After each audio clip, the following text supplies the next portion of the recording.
Hi, I'm Tim, game designer at GameXcite, and in this video we're diving into the building strategy layer of Star Trek Voyager Across the Unknown to show you how to rebuild and manage Voyager, customizing your ship for different gameplay styles and narrative branches, as you have seen in our What If trailer.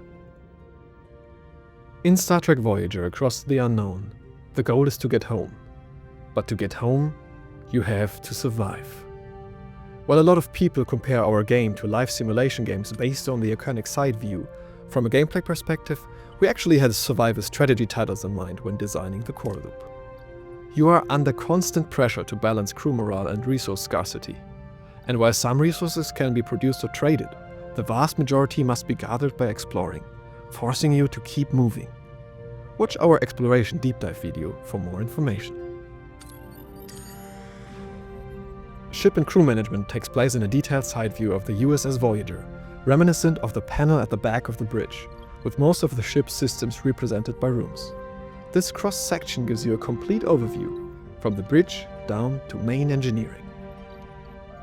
When you first arrive in the Delta Quadrant, the ship is heavily damaged. In our game, most rooms were destroyed and the majority of the crew died. Entire decks are blocked by rubble, and life support systems are offline. You can clear this rubble, which provides some resources early on and frees up building space. Our main goal was to force you to prioritize. You cannot build every room or research every technology in a single playthrough. Do you lean into building a strong warship to survive the next battle? A science vessel to maximize resource production? Or do you prioritize the crew's morale above everything else? Your build defines your story. Rooms unlock specific dialogue options and unique solutions during missions.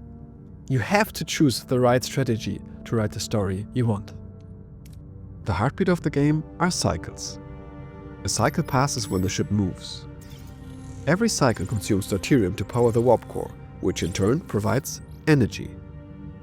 The cycle counter indicates how many cycles you have until your deuterium runs out. Building, repairing, or upgrading rooms takes a certain amount of cycles, an available work team, and different resources.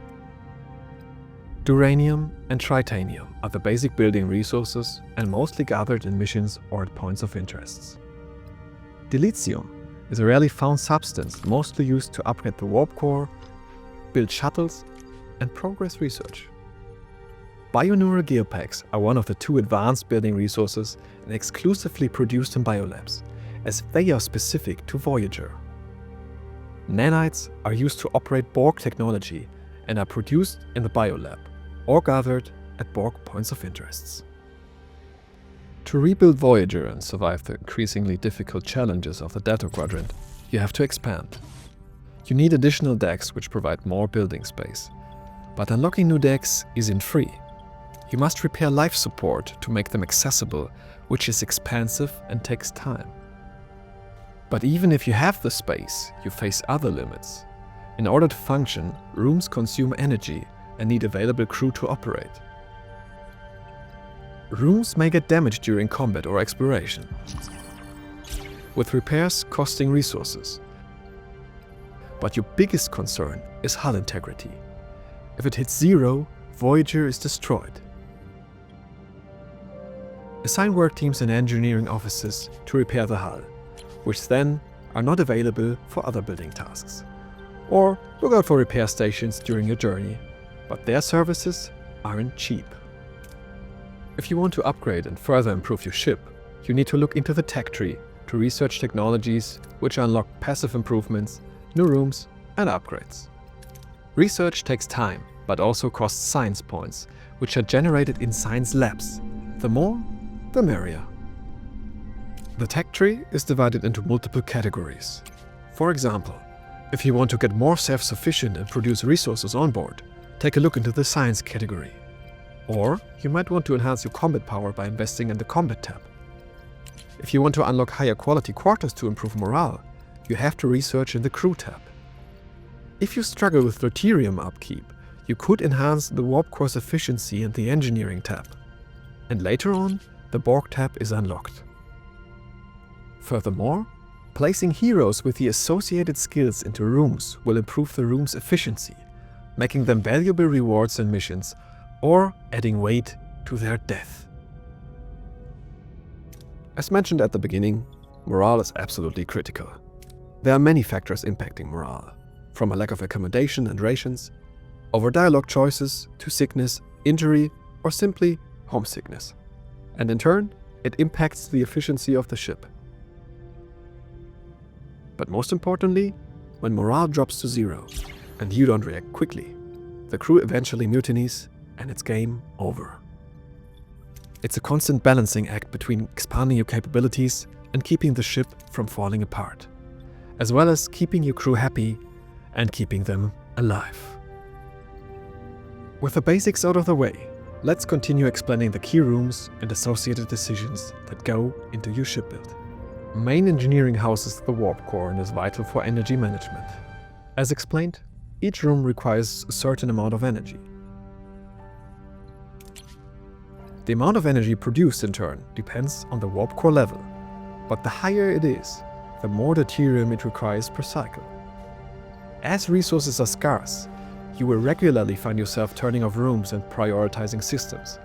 And beware, if all deuterium is depleted, the warp core falls back to grey mode, which produces just enough energy for movement and other basic functions, but leaves the ship defenseless and the crew without amenities, quickly dropping morale.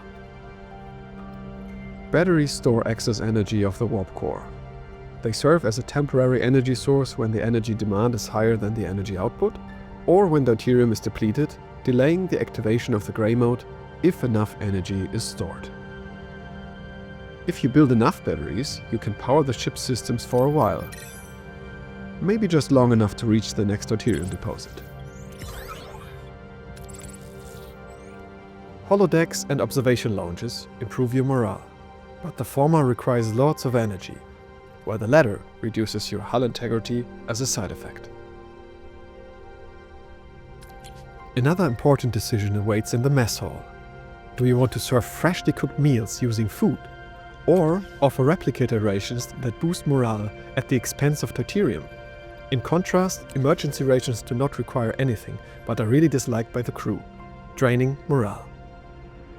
Luckily, food can be grown in hydroponic bays, both small and large, to make you more self-sufficient, especially in Borg sectors where collecting food is difficult.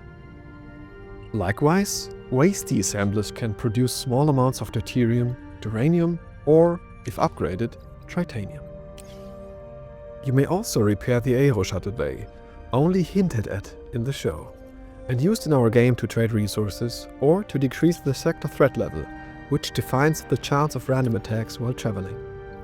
If you focus more on resource production or morale and less on your offensive or defensive capabilities, the bridge allows you to hire an allied ship that supports you in combat for both initial as well as recurring expenses. But don't forget to keep upgrading your allies in the tech tree, or they won't stand a chance against later enemies.